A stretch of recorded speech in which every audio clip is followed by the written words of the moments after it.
this world can understand what we're going through. Yeah.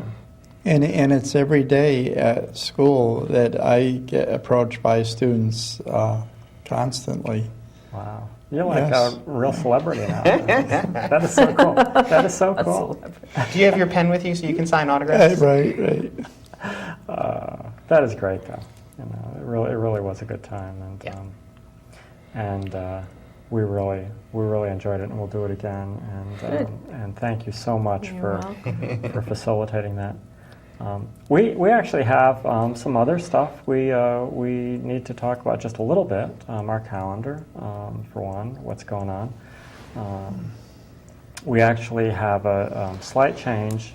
Next week, we were going to have Senator Maynard on, Senator Andrew Maynard, and he is in schedule. He is going to be at the Capitol next Wednesday, so he can't come, but we're going to have him back on hopefully sometime in June. I talked to, I think yesterday, to his guy, Taylor Somerville, and we're going to reschedule that as soon as possible. But this is kind of a tough time, tough season for legislators. Absolutely. And Wednesday nights are bad. Wednesdays in general are bad. So next Wednesday we're open? Next Wednesday we are open if there's anybody out there that wants to come on. If you're interested in coming on our show next Wednesday night, give us a call. We can make arrangements. Yeah. And on the 22nd we have a doctor, Dr. Leonard is going to be on. We've got an author coming on in May. Who is a local author. Ron Suresha. Right, who happens to also be married to my favorite doctor, which is very cool. But that should be very nice. And so that's what we've got on the schedule there. We've also got some events coming up. We have, let's see, we have, God, I've got it all on my computer here if I could pull it up. But there's a couple of things going on that I've got here. The April 18th is the Transgender Health and Law Conference. And that's At UConn. in Yukon, yeah. Right. On May... Is that Hartford or In stores. in stores? Okay. On May 2nd is the Northampton Pride Parade. So that's going to be an interesting, fun day. I didn't bring May. May's don't remember May. Yeah, I'm not sure what we've got coming up in May. We just had the Anti-Discrimination Lobby Day yesterday. Right, which is something that I wanted to get to. I was unable to get to that. I had been planning to go to that, and unfortunately I had some surgery very recently, and I was not quite up to that traveling up there yesterday, so I decided to stay home and rest. But hopefully we are making progress in that arena. We need to make sure we're talking to our legislators. Calling and writing your legislator if you're in support of adding gender identity and expression to the anti-discrimination bill. It's House Bill 6452, an act concerning discrimination. Call your local legislator, write to them, send them email, let them know that you support HB 6452 and that you think everyone in the state ought to be treated fairly and equally regardless of their gender status. Is that Mike Waller?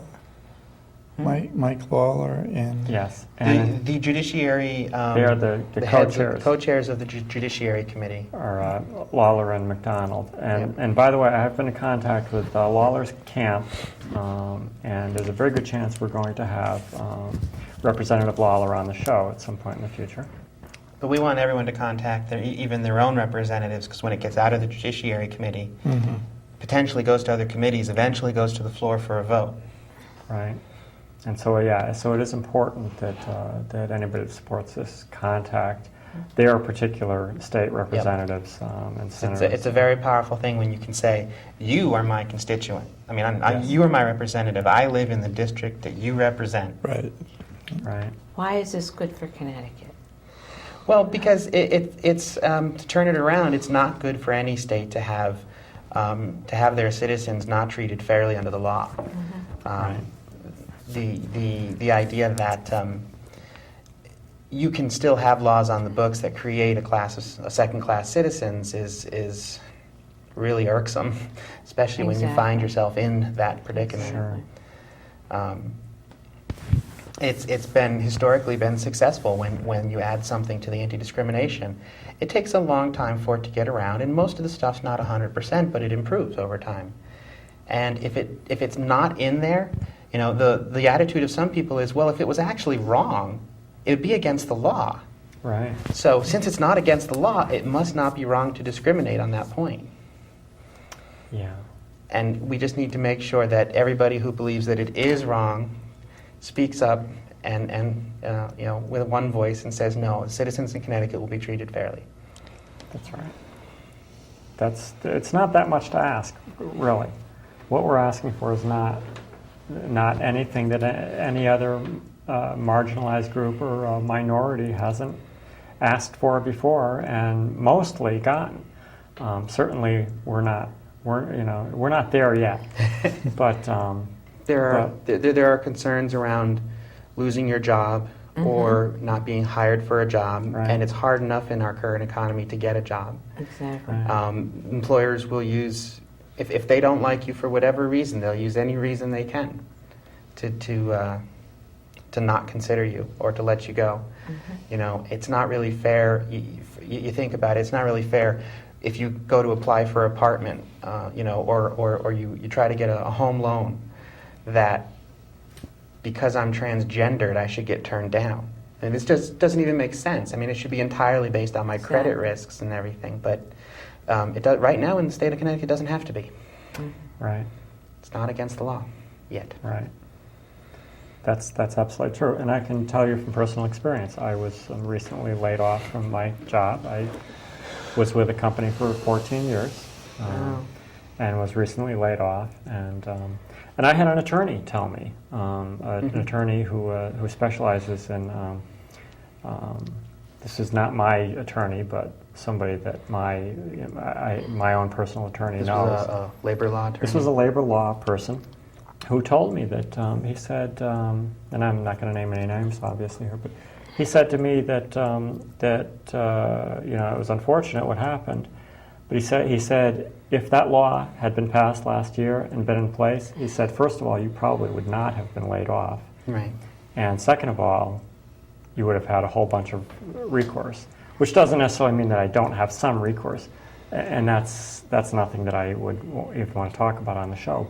But he did say specifically, and this is somebody that specializes in this, that Yeah. said that, you know, it probably would have saved your job, Right. Right. for what that's worth. And it's one thing to be part of a wave of layoffs because the company's trying to save money.